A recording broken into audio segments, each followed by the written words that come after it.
네, 문재인 대통령 오늘 오전 국회 본회의장에서 시정연설을 거행했습니다.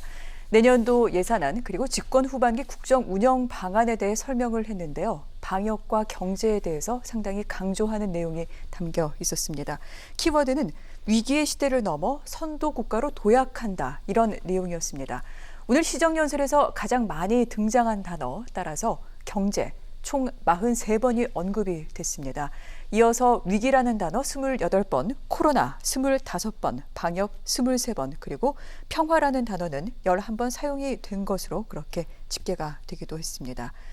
코로나 위기를 극복하고 또한 어떤 경제적인 방안을 통해 앞으로 4차 산업을 선도해 나가는 국가로 자리매김하겠다라는 그런 문 대통령의 의지가 배어 있기도 했었는데요. 이번 시정연설은 문 대통령이 2017년에 취임한 이후 5번째로 국회에서 행한 시정연설이기도 합니다. 자, 경제위기 극복, 강력한 의지 드러냈다, 이런 여러 가지 평가 나오고 있는데 두 분께서는 어떻게 들으셨는지 오늘 이 의견부터 들어보도록 하겠습니다. 먼저 교수님, 어떠셨습니까? 예, 이번에 시정연설에서는 이제 예산 관련해서 원래 시정연설을 하는 거거든요. 네. 이제 내년도 예산안이 이렇게 편성이 됐습니다. 여기에 주로 쓰여집니다. 국회가 적극적으로 협조해 주세요. 이런 이제 의도로 시정연설을 하는 거니까 대체적으로 보면 예산 편성과 관련된 얘기들이 많이 있었고요. 전반부에는 이제 코로나19를 극복하는데 많은 국민들의 도움이 있었다. 거기엔 감사의 표현을 했어요. 이거는 정부 혼자서 잘해서 되는 문제가 아니고 국민 모두가 동참해주고 협조해주고 참여해줘서 이루어진 성과다고 하는 부분들을 강조하셨고, 또 이제 3분기가 1, 2분기는 사실 마이너스 성장을 했거든요. GDP가. 네. 그런데 3분기 1.9%로 성장을 하면서 다시 이제 경제가 활성화될 수 있는 계기를 마련했다는 점, 이런 점들을 지적하시면서 이제 코로나 이후의 경제를 그럼 어떻게 할 거냐, 한국판 뉴딜의 필요성들을 쭉 강조를 하셨습니다. 그리고 그 부분들에 필요한 예산들이 편성돼 있는 것 주로 얘기를 했고요. 주로 이제 저는 눈에 띄는 게 뭐였냐면 지역 균형 발전이라고 네. 하는 부분. 그러니까 한국판 뉴딜의 거점은 사실은 지역 뉴딜이 돼야 된다고 하는 부분을 또 얘기하셨거든요. 그래서 지역의 특성을 살릴 수 있는 여러 가지 뉴딜 정책들을 적극적으로 발굴해서 재정도 투입하고 성과를 내겠다는 얘기를 하셨고, 그런 부분들이 사실 경제 분야가 많이 포함될 수밖에 없었던 게 예산안에 많은 부분이 사실은 그런 부분이 포함되어 있거든요. 네. 작년에 비하면 8% 이상이 좀 증가된 건데 확장 재정을 할 수밖에 없는 어떤 필요성, 이런 부분들을 강조한 그런 내용이 주 내용이 아니었나 이렇게 생각을 합니다. 네. 자, 무엇보다 한국판 뉴딜과 관련된 설명, 스마트 뉴딜, 디지털 뉴딜, 그린 뉴딜을 설명하는 과정에서 지역 균형 뉴딜이라는 차원에서 또 방점을 찍었던 부분이 있었습니다. 이 부분에 대해서 상당히 좀 인상 깊게 들었다라는 말씀도, 예산에 대한 설명이 어떻게 담겼는지 여기에 대해서도 짚어주셨습니다. 이렇게 내년도 예산안과 관련된 내용이 주가 됐었고요. 특히 경제 활성화 등등에 대해서 방점이 찍혀 있는 연설이다 보니 오늘 상대적으로 사실 권력기관 개혁 등등과 관련된 내용은 조금은 찾아보기가 좀 어렵기도 했습니다.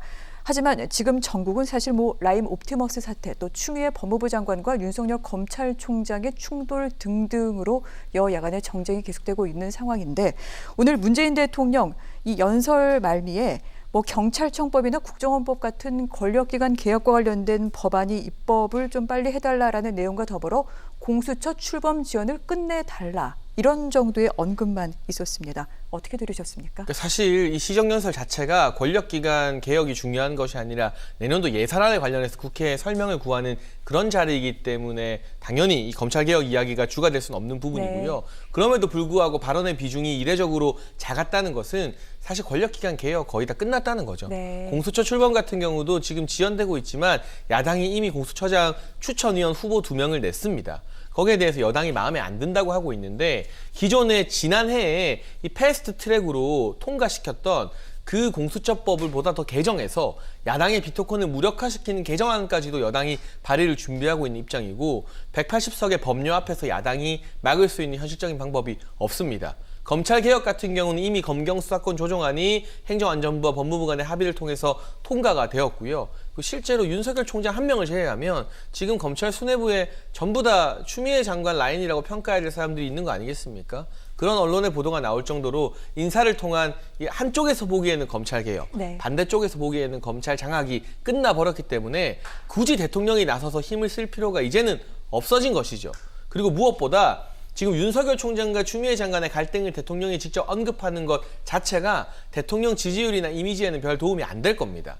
대통령은 이 문제에서 한 발 물러서서 네. 이 같은 어떤 노이즈 마케팅이 관련된 부분은 추미애 장관에게 일임했다는 게 청와대에 관련된 이 정치 전략인 것 같고요. 하지만 제가 한 가지 아쉬운 것은 그럼에도 불구하고 라임과 옵티머스라는 정말 수많은 민간 피해자를 낳은 대규모 펀드 사기에 대해서 대통령이 아주 엄중하게 보고 있고 문재인 정부 들어서 유독 사모펀드에 어떤 관련된 이 금융 범죄가 많아졌다는 언론 보도가 나오는데 그 부분에 대해서는 내가 더 꼼꼼하게 살펴보겠다. 누구든 살아있는 권력이든 네. 누구든 금융 범죄에 연루되어 있다면 처벌받도록 하겠다는 원론적인 말씀 정도는 있으셨으면 사실 야당에서 주장하는 공정한 수사나 이런 부분에 대해서도 명분을 쌓을 수 있지 않았을까 하는 그 정도의 아쉬움은 남았던 것 같습니다. 그렇군요. 권력기관 개혁과 관련된 언급이 적었던 부분은 예산안 관련 연설이기도 했지만 그만큼 권력기관 개혁과 관련된 부분이 어느 정도 이루어졌다고 판단한 것이기 때문이다. 또 이런 식의 해석을 해주시기도 하셨습니다. 아울러 행간에 숨어있는 의미 그리고 아쉬운 지점에 대해서도 지적을 해주셨는데요. 이 부분은 어떤지도 궁금합니다. 오늘 연설문 특히 한반도 평화 정책과 관련된 부분 역시 양이 많지 않았습니다. 한반도 평화 프로세스, 문재인 대통령이 가장 주안점을 두고 있는 내용이기도 한데 국방 예산에 대한 설명 끝에 잠깐 좀 언급을 했을 따름입니다. 남북 간의 또 생명, 안전 공동체를 지향하겠다 이런 정도의 내용이기도 했는데 아무래도 지금의 여러 가지 좀 여의치 않은 상황 등들이 반영됐다고 볼 수 있겠죠. 네, 사실 남북 관계가 교착 상태에 빠져 있는데 네. 해결의 실마리는 잘 보이지 않고 있습니다.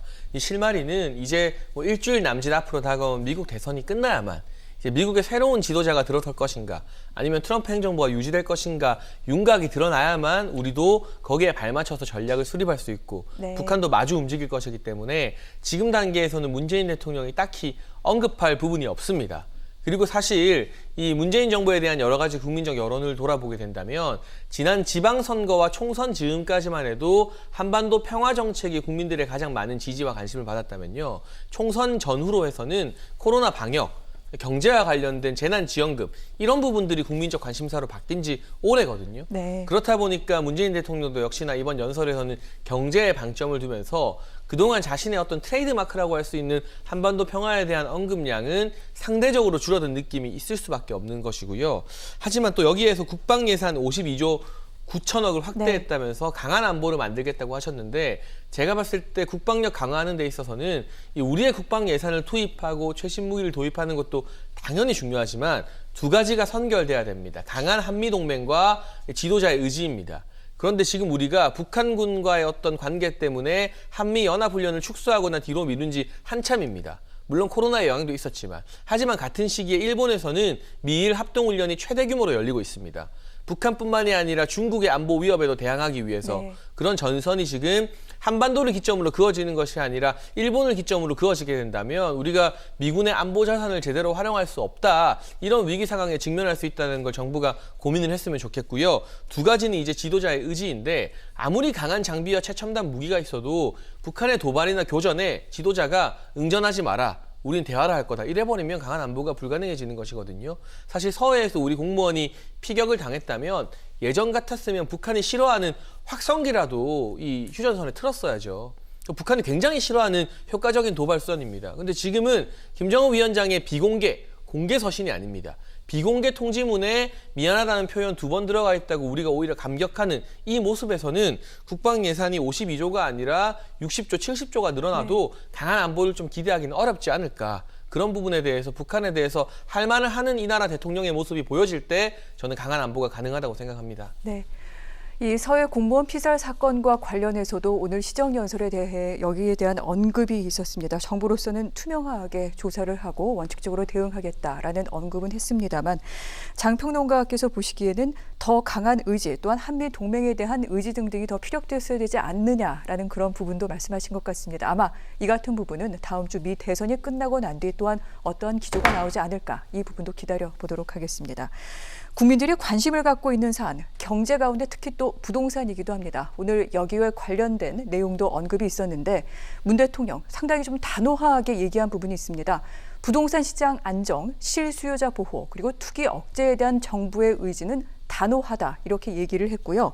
특히 이런 말을 했습니다. 문 대통령 전세 시장을 기필코 안정화시키겠습니다라고 기필코라는 단어까지 쓰면서 이 부분에 대해서 의지를 피력했는데 교수님 어떻게 해석을 해야 될까요? 일단 시장에 보내는 강력한 사인이라는 생각이 들어요. 대통령이 이런 의지를 밝힌다고 하면 전세시장 반드시 잡겠다고 얘기를 네. 했잖아요. 이거는 정부가 그럼 최우선 과제로 전세시장 안정화를 위해서 노력하겠다는 겁니다. 이게 모든 수단을 강구하겠다는 얘기라고 보여지기 때문에 시장이 일정 부분 좀 강하게 받아들일 메시지라고 생각이 됩니다. 일반적으로 예컨대 대통령이 말씀을 안 하고 그냥 정책만 추진하다 보니까 여러 가지 이제 좀 시장이 나중에 좋아질 거야라는 생각을 하거나 아니면 투기 세력 같은 경우에 조금 있으면 또 바뀌겠지 이런 예상을 갖고 투기를 또 준비하는 경우가 생길 수도 있잖아요. 그런 부분들을 좀 강하게 메시지를 던져서 이번 정부는 어쨌든 마치는 그날까지 이 부동산 투기 문제는 완전히 잡겠다고 하는 강력한 의지를 표현했다고 저는 보여요. 그래서 아마 저는 이 메시지 자체가 시장에 던지는 효과가 있을 거라는 생각이 들고 또 하나는 이제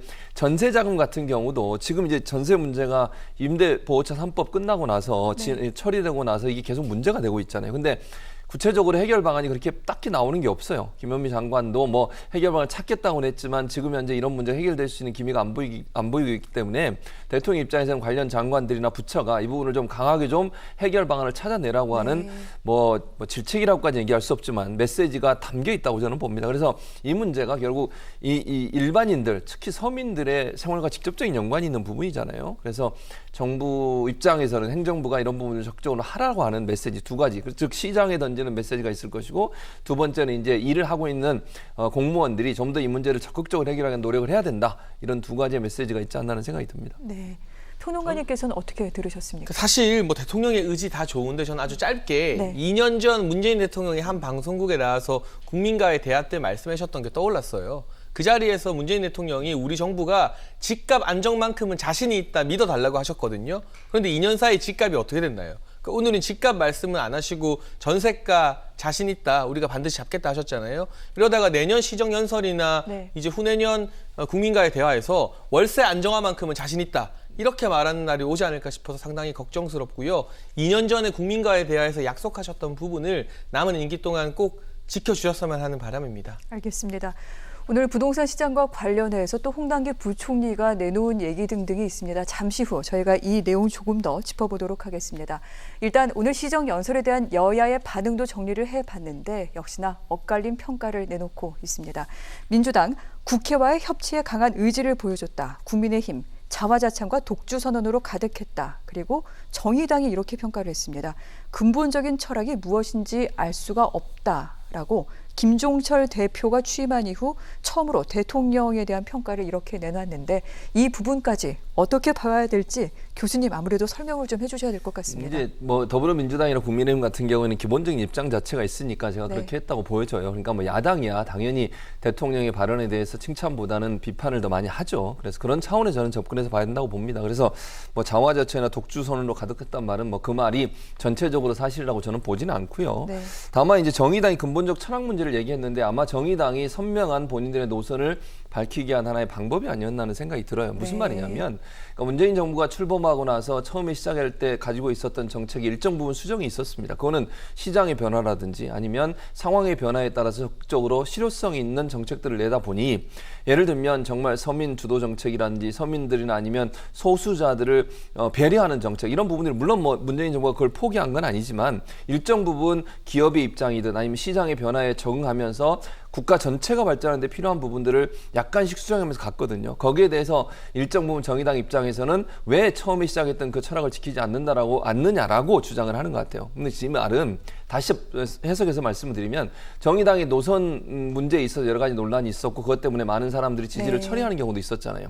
지금 김종철 대표 들어선 이후에 그걸 좀 더 선명하게 하겠다는 의지가 보여졌다고 저는 봐요. 즉 노동자, 뭐 예를 들면 소수계층 이런 분들을 위해서 적극적으로 나서는 정당이 되겠다고 하는 네. 어떤 선언적 메시지를 대통령의 이 시정연설에 대한 평가 부분에 담은 게 아닌가 저는 그렇게 해석이 됩니다. 네, 각 정당의 방향성, 어디를 또 지향하고 있는지까지 한번 짚어봤습니다. 그런데 오늘 문재인 대통령 시정연설에 앞서 국회 본회의장에 입장하는 과정 등등에서 본회의장에서 야당 의원들이 또 항의하는 일이 있기도 했습니다. 나중에 알고 보니 오늘 그 대통령이 보통 국회에 갈 경우 뭐 국회의장과 또한 여야 대표 등과 사전 환담회 등등을 갖게 되는데 오늘 이 과정에서 주호영 국민의힘 원내대표가 몸수색을 경호처에서 요구를 해서 또 당했다고 합니다. 모욕감을 느꼈다. 그래서 환담에 불참했다. 이런 일이 알려지면서 여기에 대한 항의가 일었었고요. 경호처는 주호영 원내대표를 찾아가서 사과하기도 했는데 이거 어떻게 앞으로 좀 진행이 될까요? 지금 여야 관계 첨예하기도 한데 영향이 있을까요? 일단 평론가님? 김종인 비대위원장 같은 경우는 이 특검 도입하라, 라임과 옵티머스 사건 그런 항의의 의미를 담아서 간담회에 참석하지 않았고요. 주호영 원내대표는 참석할 예정이었습니다. 네. 간담회장이 열리는 국회의장실로 갔는데 거기서 이제 대통령 경호처에서 몸수색을 요구하고 수색을 한 거죠. 이게 어떤 의미냐? 국회의장실이 있는 국회 본관에 들어가면요. 들어갈 때 이미 소지품 내고요. 그 공항에 있는 엑스레이 검색대 같은 거 다 진행하거든요. 네. 그리고 야당 원내대표가 대통령 만나는 자리에 뭐 위험한 걸 들고 가겠습니까? 그러니까 이미 몸수색이나 이런 엑스레이 절차를 다 거친 야당 원내대표를 이 국회의원 본관 안에서 본당에서 막아 세운다는 건 이제까지 민주화 이후에는 역사상 단 한 번도 없었던 일입니다. 어떤 대통령이 와도 박근혜 대통령, 이명박 대통령, 뭐 노무현 대통령, 김대중 대통령 마찬가지입니다. 이게 기본적으로 우리나라가 삼권 분립의 나라예요. 대통령이 우리나라의 지도자지만 사법부 최고 지도자로 김명수 대법원장이 있는 것이고요. 또 입법부에는 국회의원들 한 사람 한 사람이 헌법기관으로서 존중을 받거든요. 그럼 대통령이 지금 행정부의 수장으로서 입법부에 오신 거예요. 손님으로. 근데 손님으로 와셔가지고 거기 주인인 국회의원, 더군다나 제1야당 원내대표에게 몸수색하라는 건 이건 정말로 상상할 수 없는 일이거든요. 그냥 몸수색 한번 하면 되지 뭐 어떠냐 이렇게 생각하실 수도 있지만 기본적으로 행정부와 입법부 간에 서로를 존중하는 그런 민주주의 상권 분립의 원칙이 깨진 상징적인 사건이기 때문에 네. 물론 여당에서는 단순한 해프닝이었다 말하고 있지만 야당에서는 이거 의도적으로 야당 원내대표 모욕 주게 하는 것이 아니냐 이렇게 해석할 여지도 충분해요. 정말 경호처장이 직접 다시 한번 이 주호영 원내대표를 찾아가서 정중하게 사과해야 되는 일이라고 보고요. 네. 저는 박병석 국회의장의 의사 진행이 좀 아쉬웠습니다. 이 부분 문제가 되어서 야당 의원들이 강하게 항의하는 바람에 대통령 시정연설이 조금 늦어졌거든요. 근데 박병석 의장이 국회의 최고 대표 수장답게 네. 정치력을 발휘했다면 본인이 직접 그 현장에서 이야기를 듣자마자 자리에서 일어나서 주호영 원내대표를 찾아가서 오해가 있었던 것 같다. 바로 사과받게 하고 훨씬 일 처리를 깔끔하게 했으면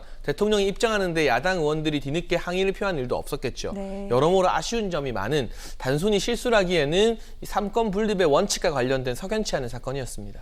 네. 오늘 또 문재인 대통령이 시정 연설을 하기 위해 본회의장에 입정하는 그 과정에는 또 국민의힘 의원들이 어떤 그 라임과 옵티머스 사태에 대한 특검을 요구하는 피켓 시위를 벌이기도 했습니다. 이런 가운데 또한 이런 일이 일어나면서 앞으로 여야 간의 관계에 있어서 좀 더 경색 국면이 진행이 되지 않을까 또 여러 가지 생각을 해보게도 됩니다.